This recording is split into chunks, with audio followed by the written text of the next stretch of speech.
ഏറ്റവും ബഹുമാനായ കേരള കോൺഗ്രസ് പാർട്ടിയുടെ ലീഡർ ബഹുമാനായ മാണി സാർ, പ്രിയപ്പെട്ട ലണ്ടൻ റീജിയൻ്റെ പ്രസിഡന്റ് സോജി ടി മാത്യു, പ്രിയപ്പെട്ട Jijo Mukkattil, C A Joseph, Jijo Arayath, advocate Joby Puthukulangara, പ്രിയ നേതാക്കളെ, സുഹൃത്തുക്കളെ, 1964 ഒക്ടോബർ മാസം 9 കോട്ടയത്തെ തിരുനക്കര മൈതാനത്ത് ഭാരതകേസരി മന്നത്ത് പത്മനാഭൻ നിറവറയും നിലവിളക്കും കൊളുത്തി ഉദ്ഘാടനം ചെയ്ത് അനുഗ്രഹിച്ച് ആശീർവദിച്ച കേരള കോൺഗ്രസ് എന്ന രാഷ്ട്രീയ പ്രസ്ഥാനം. അന്ന് അദ്ദേഹം നടത്തിയ ചരിത്രപ്രസിദ്ധമായ ഒരു പ്രസംഗമുണ്ട്. ഞാൻ ഈ പാർട്ടിക്ക് കേരള കോൺഗ്രസ് എന്ന് പേര് നൽകുന്നു. അടുത്ത തെരഞ്ഞെടുപ്പിൽ എൻ്റെ വോട്ട് ഈ പാർട്ടിക്കായിരിക്കും. എൻ്റെ മാത്രമല്ല, എൻ്റെ ഭാര്യയുടെ വോട്ടും ഈ പാർട്ടിക്കായിരിക്കും. എൻ്റെ ഭാര്യയുടെയും മാത്രമല്ല, എൻ്റെ സമുദായത്തിൻ്റെ വോട്ടും ഈ പാർട്ടിക്കായിരിക്കും. ഞാൻ ഈ ആകാശത്തെ കേരളത്തിൻ്റെ രാഷ്ട്രീയ നഭസിലേക്ക് അഴിച്ചു വിടുകയാണ് എന്ന് പറഞ്ഞുകൊണ്ട് അദ്ദേഹം നടത്തിയ ചരിത്രപ്രസിദ്ധമായ പ്രസംഗം ഇന്ന് കേരളത്തിൻ്റെ രാഷ്ട്രീയ നഭസും കടന്ന് 7 കടലും കടന്ന് ബ്രിട്ടീഷ് പാർലമെൻറ്റ് വരെ എത്തി നിൽക്കുകയാണ്.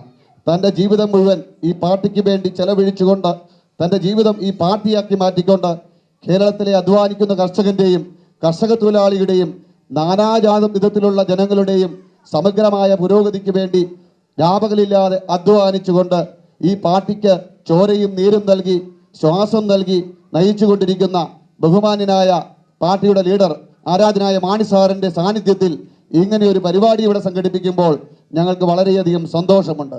കാരണം കേരള വിദ്യാർത്ഥി കോൺഗ്രസിലൂടെയും യൂത്ത് ഫണ്ടിലൂടെയും ഒക്കെ പ്രവർത്തിച്ചു നടന്ന കാലത്ത് കേരള യാത്രയിലും കേരള വിദ്യാർത്ഥി കോൺഗ്രസിൻ്റെയും യൂത്ത് ഫണ്ടിൻ്റെയും ഒക്കെ സമരമുഖങ്ങളിലൊക്കെ ഞങ്ങൾ പോരാടിക്കഴിഞ്ഞ് ഇവിടെ എത്തിക്കഴിഞ്ഞപ്പോൾ, ജീവിതത്തിലെ ജോലി തിരക്ക് മൂലം ഇവിടെ എത്തിക്കഴിഞ്ഞപ്പോൾ, ഞങ്ങളുടെയൊക്കെ ഉള്ളിലുള്ള രാഷ്ട്രീയ ബോധം ഇല്ലാതായി കഴിഞ്ഞപ്പോൾ, നമ്മുടെയൊക്കെ ഉള്ളിലുള്ള രാഷ്ട്രീയ ബോധം ഇല്ലാതായി പോകുമോ എന്ന് വിചാരിച്ചിരുന്ന കാലത്ത് ഇവിടെ എത്തിക്കഴിഞ്ഞപ്പോഴാണ് മുൻപ് കേരളത്തിൽ ഒപ്പം പ്രവർത്തിച്ചിരുന്നവർ പലരും ഇവിടെ ഉണ്ടെന്ന് മനസ്സിലാക്കുക. ബഹുമാനായ നമ്മുടെ MP പ്രിയപ്പെട്ട ജോസ് കെ മാണിയുടെ നിർദ്ദേശപ്രകാരം പ്രവാസി കേരള കോൺഗ്രസ് രൂപീകരിക്കാൻ നിർദ്ദേശം നൽകുന്നത് ഇവിടെ സന്ദർശനം നടത്തിയ ബഹുമാന്യനായ പാർട്ടിയുടെ ജനറൽ സെക്രട്ടറിയും മുൻ MLA ശ്രീ തോമസ് ചാഴികാടൻ ഏതാണ്ട് 3-4 വർഷം മുമ്പ് ഇവിടെ എത്തിയപ്പോൾ മാഞ്ചസ്റ്ററിൽ ഞങ്ങൾ ആദ്യമായി ഒരു ചെറിയ യൂണിറ്റ് രൂപീകരിച്ചു. പിന്നീട് UK വിവിധ ഭാഗങ്ങളിൽ ചെറിയ ചെറിയ യൂണിറ്റുകൾ നമ്മുടെ അനുഭവമുള്ള ആളുകൾ ചേർന്ന് രൂപീകരിച്ചു. നമുക്കറിയാം, ജോലി തിരക്കുണ്ട്, പാർട്ടി പ്രവർത്തനമെന്ന് എല്ലാ ദിവസവും നടത്തുവാൻ കഴിയില്ല. എങ്കിൽ പോലും UK ആദ്യമായി രൂപം കൊണ്ട രാഷ്ട്രീയ പ്രസ്ഥാനം, പ്രവാസി രാഷ്ട്രീയ പ്രസ്ഥാനം പ്രവാസി കേരള കോൺഗ്രസ് ആണ് എന്ന അഭിമാനപൂർവ്വം പറയുവാൻ കഴിയും. അതുമാത്രമല്ല, UK ഏറ്റവും കൂടുതൽ അംഗങ്ങളുള്ള പ്രവാസി രാഷ്ട്രീയ പ്രസ്ഥാനവും പ്രവാസി കേരള കോൺഗ്രസ് തന്നെയാണ്. ഇന്ന് ഈ ലണ്ടൻ്റെ ഈ സമീപ പ്രദേശങ്ങളിൽ നിന്ന് മാത്രം ഇത്രയധികം ആളുകൾ ഇവിടെ തഴിച്ചുകൂടിയെങ്കിൽ കൂടുതൽ ജനവാസമുള്ള ബർമിംഗ്ഹാമിലും മാഞ്ചസ്റ്ററിലോ ലെസ്റ്ററിലോ അല്ലെങ്കിൽ ലിവർപൂളിലോ സ്കോട്ട്ലൻഡിൻ്റെ വിവിധ ഭാഗങ്ങളിലോ ഒക്കെ വെച്ച് നമ്മൾ നടത്തിയ യോഗങ്ങളിലും ഇതുപോലെ ആളുകൾ കൂടിയിരുന്നു. നമുക്കറിയാം, മാണി സാറിൻ്റെ സന്ദർശനം പെട്ടെന്നുണ്ടായതാണ്. നമ്മുടെ പരിപാടിയുടെ ദിവസങ്ങൾ അങ്ങോട്ടും ഇങ്ങോട്ടും മാറി മറിഞ്ഞു. എങ്കിലും ഇത്രയും പേരെ ഇവിടെ വളരെ മനോഹരമായി ഒരുമിച്ച് കൂട്ടിയ പ്രിയപ്പെട്ട ലണ്ടൻ റീജിയൻ്റെ പ്രസിഡന്റ് സോജി ടി മാത്യുവിനും അംഗങ്ങൾക്കും പ്രത്യേകമായ അഭിനന്ദനം രേഖപ്പെടുത്തുകയാണ്. ഞാൻ ഒരു കാര്യം മാത്രം അധികം ദീർഘിപ്പിക്കുന്നില്ല. മാണി സാർ രാവിലെ 5 മണിക്ക് ഫ്ലൈറ്റിൽ ചെക്ക് ഇൻ ചെയ്യാനുള്ളതാണ്.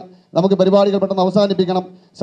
സാറിന് ഒരുപക്ഷെ ബ്രിട്ടീഷ് പാർലമെൻറ്റിൽ നടന്ന സാറിൻ്റെ ഐതിഹാസികമായ അധ്വാനവർഗ സിദ്ധാന്ത അവതരണത്തെക്കാൾ കൂടുതൽ ഇഷ്ടപ്പെടുന്നത് നമ്മോടൊപ്പം ചെലവഴിക്കുന്ന ഈ നിമിഷങ്ങളാണ് എന്നുള്ള കാര്യം കഴിഞ്ഞ 3 ദിവസങ്ങളായി സാർ അവിടുന്ന് പുറപ്പെടുന്നതിന് മുമ്പ് തന്നെ നമ്മളെപ്പോഴും എല്ലാ ദിവസവും വിളിച്ചു ചോദിക്കുന്നു, നമ്മുടെ പരിപാടി എന്നാണ്, നമ്മുടെ പരിപാടി എപ്പോഴാണ് വെക്കുക, ആ പരിപാടി കഴിഞ്ഞ് മതി മറ്റു പരിപാടികൾ.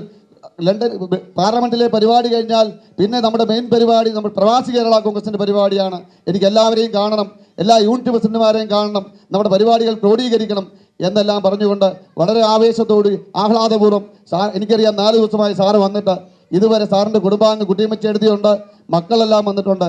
പക്ഷേ അവരോടൊപ്പം ഒന്ന് പുറത്തു പോകുവാനോ സമയം ചെലവഴിക്കുവാനോ ഒന്നും സാറിന് സാധിച്ചിട്ടില്ല. അതുകൊണ്ടാവാം ഈ പാർട്ടി ഇന്നും കേരളത്തിലെ ജനലക്ഷങ്ങളുടെ മനസ്സിൽ ഇത്രയധികം പിടിച്ചു നിൽക്കുന്നത് എന്നുള്ള കാര്യം നിസ്സംശയം പറയുവാൻ കഴിയും. ഒരു കാര്യം കൂടെ മാത്രം പറയുന്നു, ഒത്തിരിയേറെ കാര്യങ്ങൾ സാറ് ചെയ്തു കൂട്ടിയിട്ടുണ്ട്, ഒത്തിരിയേറെ കാര്യങ്ങൾ ചെയ്തുകൊണ്ടിരിക്കുന്നു. എങ്കിലും ഒരു ചെറിയ കാര്യം മാത്രം ഓർക്കുകയാണ്. 10 വർഷങ്ങൾക്ക് മുമ്പ് ഞാൻ UK വരുന്നതിന് മുമ്പ് ബഹുമാനായ CF തോമസ് സാറിനോടൊപ്പം പേഴ്സണൽ സ്റ്റാഫിൽ പ്രവർത്തിച്ചുകൊണ്ടിരുന്ന സമയത്ത് ഞാൻ ഓർക്കുന്നു, അന്നാണ് PSCയുടെ നിയമനം. ഇവിടേക്ക് നമുക്ക് പലരും കടന്നു വരാൻ കാരണം നേഴ്സിംഗ് മേഖലയിലുള്ള ഇവിടെ കിട്ടിയ ഓപ്പണിംഗ് ആണ്. അന്ന് നേഴ്സസായി ഇവിടേക്ക് കടന്നു വരുവാനായിട്ട് പ്രിയപ്പെട്ട സഹോദരിമാർക്ക് അവസരം ലഭിക്കുന്നു, ഓപ്പണിംഗ് ഉണ്ടാകുന്നു. PSC ടെസ്റ്റ് എഴുതിയ പല നേഴ്സുമാർക്കും സർക്കാർ സർവീസിൽ ജോലി ലഭിക്കുന്നു. ആ സമയത്ത് UK ഓപ്പണിംഗ് ഉണ്ടാകുന്നു. പലരും UK പോന്നാൽ സർക്കാർ സർവീസിലെ ജോലി നഷ്ടപ്പെടും. ആശങ്കയായി സർക്കാർ ജോലി പോകണമോ UK പോകണമോ? കാരണം സർവീസിൽ കയറി 5 വർഷത്തിന് ശേഷം മാത്രമേ അന്ന് ലീവ് അനുവദിക്കുകയുള്ളൂ. എന്നാൽ മധ്യ തിരുവിതാംകൂറിലെ പ്രിയപ്പെട്ട നമ്മുടെ കേരള കോൺഗ്രസിൻ്റെ MLA മാർ, പാലായിലുള്ള മാണിസാറിൻ്റെ നമ്മുടെ പാർട്ടിയുടെ പ്രവർത്തകർ, പലരുടെയും മക്കൾ ഒക്കെ ഈ നിവേദനവുമായി സാറിനെടുത്ത് ചെന്നപ്പോൾ ഞാൻ ഓർക്കുന്നു, CF സാറിനെ പെട്ടെന്ന് വിളിക്കുന്നു. CF സാറ്, ഇങ്ങനെ ഒരു കാര്യമുണ്ട്, ക്യാബിനറ്റിൽ പ്രത്യേകമായി ഈ വിഷയം റൈസ് ചെയ്യും, അതിനുവേണ്ട കാര്യങ്ങൾ ചെയ്യാൻ പറയുന്നു. പ്രത്യേക ക്യാബിനറ്റ് തീരുമാനത്തിലൂടെ 10 വർഷത്തേക്ക് ഉടനെ ജോലിക്ക് കയറുന്ന നേഴ്സുമാർക്ക് 10 വർഷം വരെ ലീവ് അനുവദിച്ചുകൊണ്ട് പ്രത്യേകമായി അന്ന് മന്ത്രിസഭാ തീരുമാനം നടപ്പിലാക്കിയത് ഞാൻ ഇപ്പോൾ ഓർക്കുകയാണ്. ഇന്ന് രാവിലെ UK ട്രേഡ് ആൻഡ് ഇൻവെസ്റ്റ്മെൻറ്റിൽ നടന്ന ഒരു മീറ്റിങ്ങിൽ അവർ കേരളത്തിലേക്ക് ഇൻവെസ്റ്റ്മെൻറ്റ് കൊണ്ടിരുന്ന കാര്യങ്ങളൊക്കെ സംസാരിച്ചു. ഏതാണ്ട് 30ഓളം പുതിയ ഇൻവെസ്റ്റേഴ്സ് എമർജിംഗ് കേരളയുടെ ഭാഗമായി കേരളത്തിലേക്ക് വരുന്നു. അതെല്ലാം സംസപ്തം കേട്ടതിന് ശേഷം അവരോട് പറഞ്ഞൊരു കാര്യം, നിങ്ങൾ അങ്ങോട്ട് വരുമ്പോൾ അങ്ങോട്ട് വരണമെങ്കിൽ ട്രാൻസ്പോർട്ടിംഗ് സൗകര്യങ്ങൾ വേണം. കേരളത്തിലേക്ക് UK നിന്ന് ഡയറക്റ്റായിട്ട് ഒരു ഫ്ലൈറ്റ് ഇല്ല. അതുകൊണ്ട് ആദ്യം ചെയ്യേണ്ട പരിപാടി ട്രാൻസ്പോർട്ടിംഗ് സൗകര്യങ്ങൾ ഉണ്ടാക്കുകയാണ്. അതുകൊണ്ട് UK നിന്ന്, യൂറോപ്പിൽ നിന്ന് കൊച്ചിയിലേക്ക് നേരിട്ട് വിമാന സർവീസ് നടക്കുന്നതിന് വേണ്ട ക്രമീകരണങ്ങൾ ആലോചിക്കുക. കേരള സർക്കാരിൻ്റെ ഭാഗത്തുനിന്ന് അതിനുവേണ്ട സഹായങ്ങൾ ചെയ്തു തരാം എന്ന് പറഞ്ഞുകൊണ്ട് ഇന്ന് രാവിലെയും അങ്ങനെ ഒരു തീരുമാനമെടുക്കുന്നതിന് സാക്ഷിയാകാൻ കഴിഞ്ഞു. ഞാൻ അധികം സംസാരിക്കുന്നില്ല. ഇവിടെ കൂടിയിരിക്കുന്ന എല്ലാവർക്കും നന്ദി അർപ്പിച്ചുകൊണ്ട് ബഹുമാനായ മാണി സാറിനെ സംസാരിക്കാൻ ക്ഷണിച്ചുകൊണ്ട് ഞാൻ നിർത്തുന്നു. നന്ദി, നമസ്കാരം.